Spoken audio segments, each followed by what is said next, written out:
Hi guys, welcome to the Random Burrito and welcome to a deck flip through and unboxing. So I have here with me the Keymaster Tarot from the House of the Rising Spade.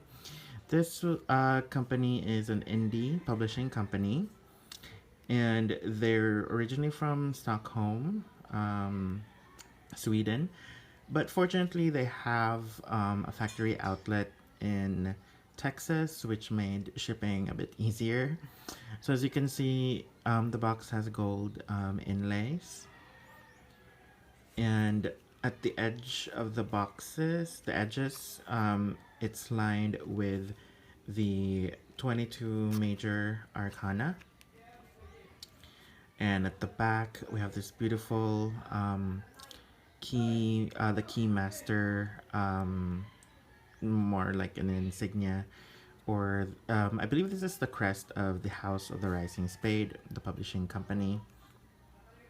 So I've already opened this because I do a ritual to welcome my decks to my practice, and I will do a flip through of the cards one by one. So let's see what's inside. Alright, so let's check out what's inside. So the box opens like this. And here we have the booklet, as every deck has. This one briefly talks about each card, of course. And one thing that you'll notice is that it's arranged differently. In this deck, the Chariot, Justice comes first before Strength. In the modern Rider-Waite deck, the Strength comes first before Justice because Strength is the card for Leo, and Leo in the astrological calendar comes first before Libra, which is the card of Justice. So it's reversed because this follows the Tarot de Marseille convention or arrangement. And as you can see this later on, this is actually a pip deck.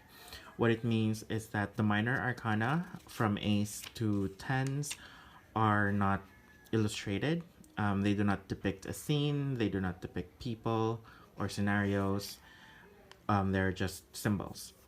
So for swords, it's spades. So sword, spada, spade. This is the coin, quadri or denari.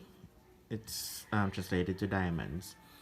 Here we have wands, and it's translated to clubs.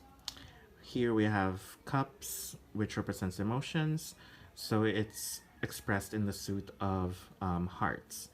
So if you've noticed, they correspond to the regular playing cards. So the regular playing cards are actually derived from the minor arcana of the tarot. So that's a bit of trivia. So there, that's the little booklet. So let's go over the cards one by one. The cardstock is a bit on the thin side. So if you do riffle shuffle your cards, this might damage them quicker, but I don't, so it's not really a problem for me. It has a matte finish. The borders are gold, at least for the major arcana. They don't have any gilding on the edges, but that's fine. So here you can see the Fool. The art style is a bit of like a refined, detailed medieval style, I would say, and it has gold foil inlays. The booklet doesn't go into detail what the geometric shapes are for, but I think they form a pattern of sorts.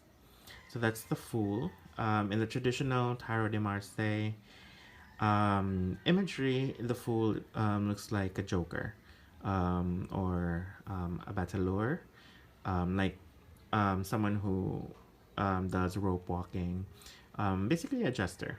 So that's the Fool. So let me just put that aside. Next we have the Magician. So as you can see, the Magician has command over the four elements, the four suits of the minor arcana, and he looks like an alchemist almost. And yeah, there you can see there's like a triangle, really gorgeous. And here we have the High Priestess there, looking very serene and studious and wise beyond her years. I really love this depiction of the High Priestess. Lots of details as well. Up next, we have the Empress. All right. So we lack the greenery, the wheat, but she's very commanding. So the number 3 is the number of creation. And as you can see, it's expressed in this sort of 3D pyramid. And the Empress also has this triangle. And we have the imagery of the serpent here. It symbolizes infinity, eternity. And next we have, of course, the Emperor, looking very stern, serene, and as you can see, the 3 is represented by triangles. Here, the 4 is represented by squares, foundation, strength, stability.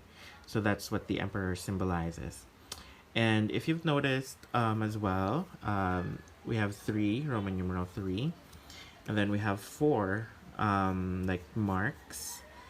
In ancient Roman tradition, it's very additive. So instead of IV, another acceptable way to do it is like 4 ones. All right.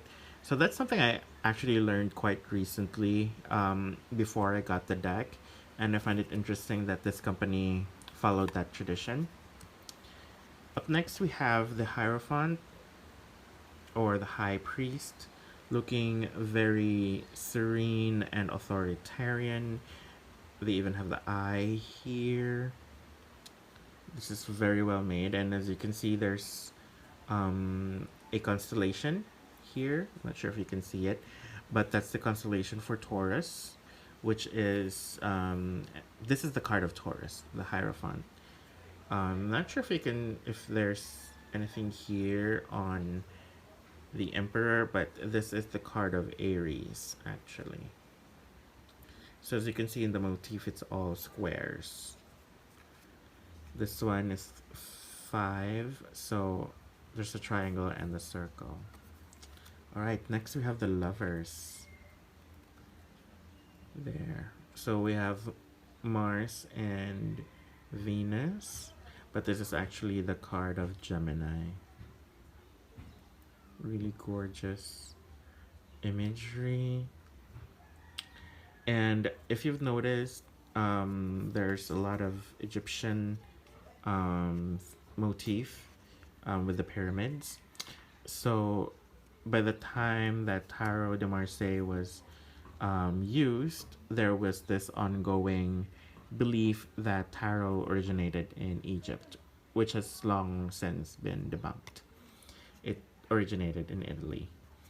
So next we have the Chariot.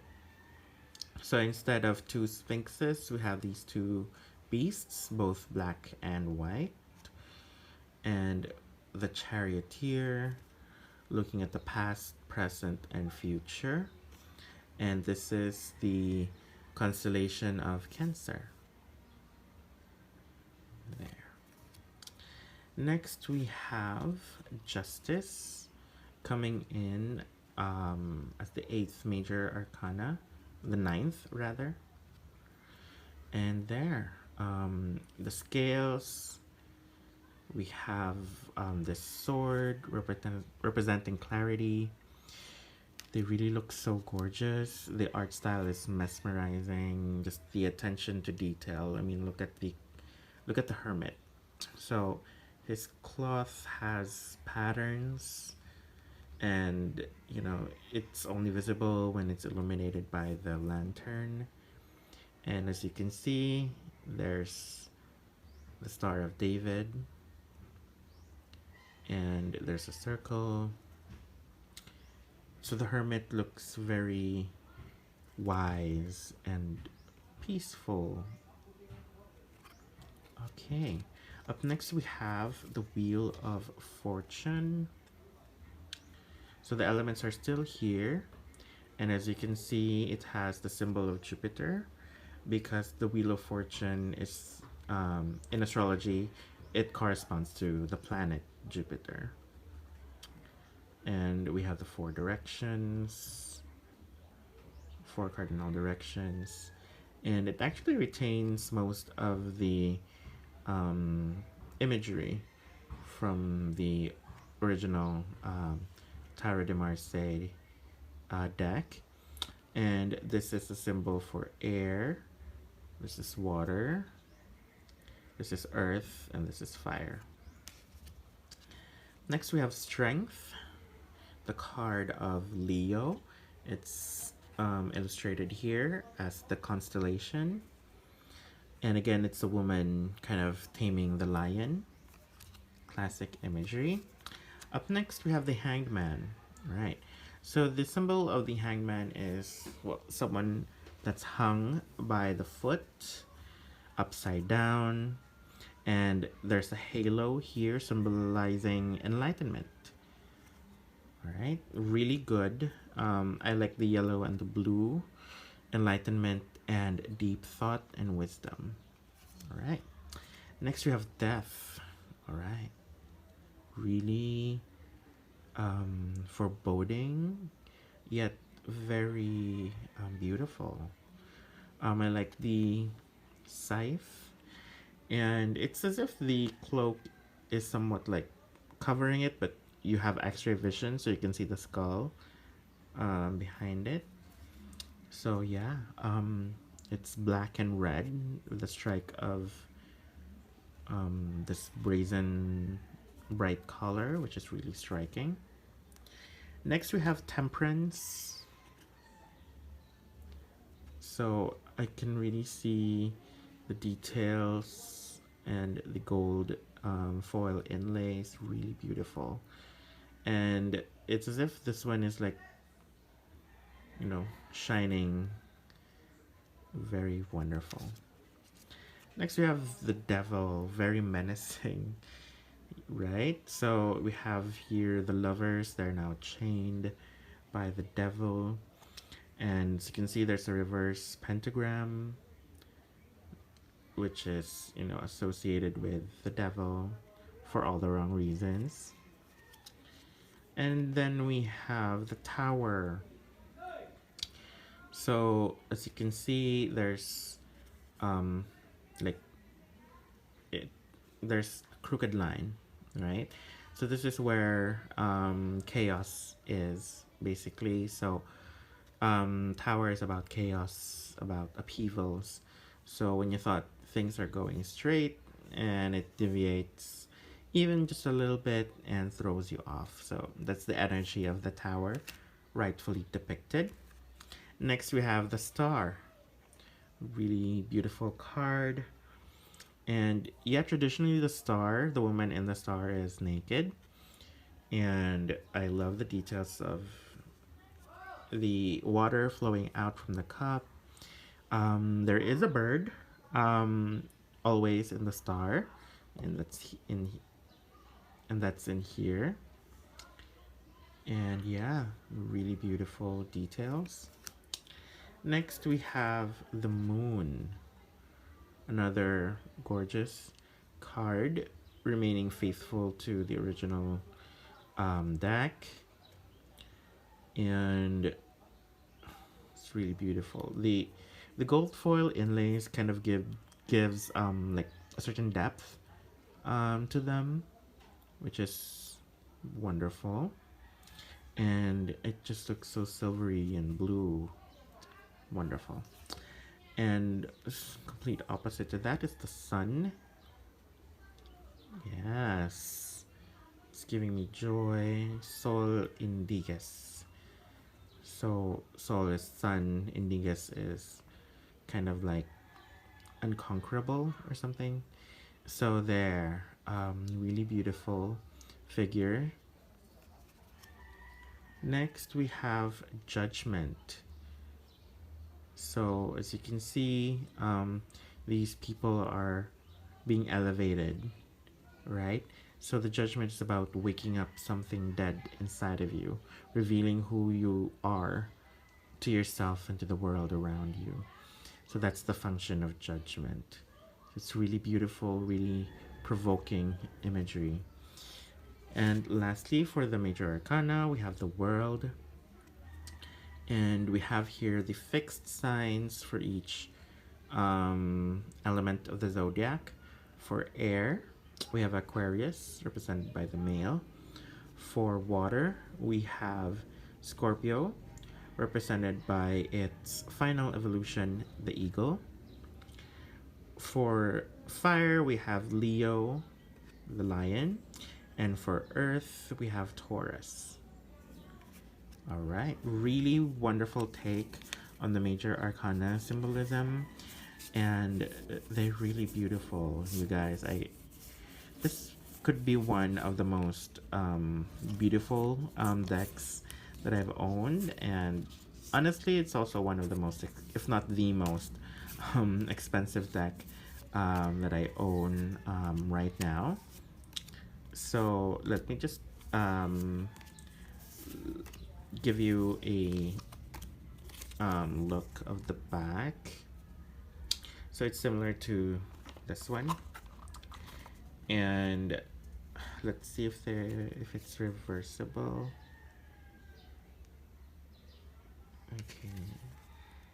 Okay, so it's not reversible because of these letters. You can tell which one is the right side up, but that's okay. So going on to the minor arcana, let's start with wands, or in this deck, the clubs. So, okay, here we go. Let's start with the ace. It's always a hand. And I believe these are Hebrew or Aramaic inscriptions. Alright, there.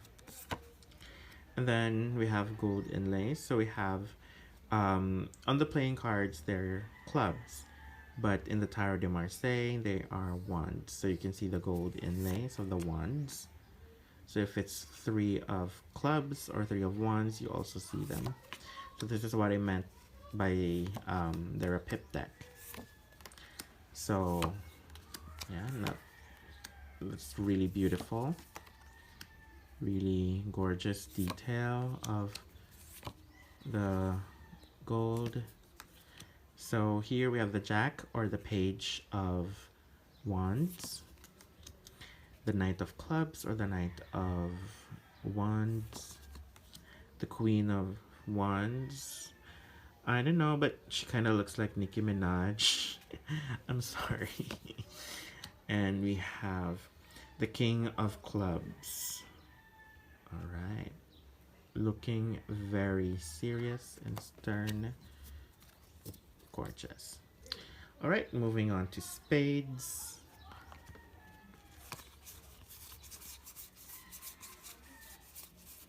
All right, there. So let's take a look at Spades. That's the ace. That's the ace of spades. The 2 of swords, 2 of spades.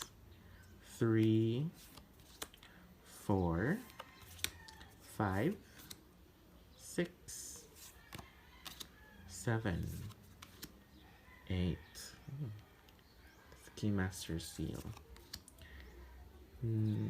This is 9 and 10. The Jack of Spades, looking very RPG-ish. Oh, the Knight of Spades looks very menacing. We have the Queen of Spades. She looks like she's ready to fight as well. And the King of Spades looks like a warrior king. Really amazing. I love how they depict the court cards. Really gorgeous. I mean, those colors in contrast with black, really wonderful. All right, moving on to hearts or cups.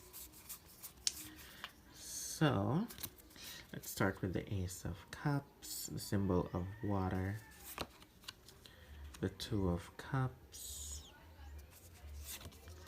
3, 4, 5, 6, 7, 8, 9, and 10 of Cups. We have the Page of Cups, the Knight of Cups. Oh, the Queen of Hearts. She looks very regal and motherly at the same time. I love it.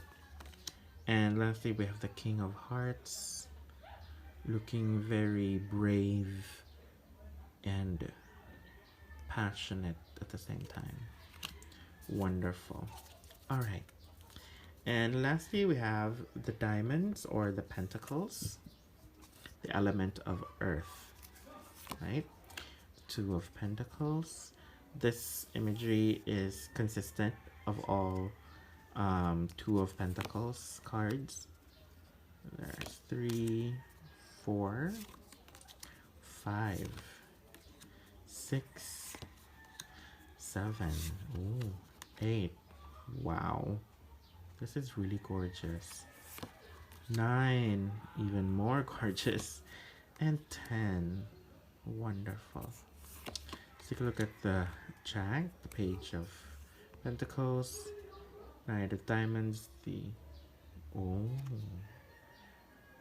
That's very detailed and gorgeous.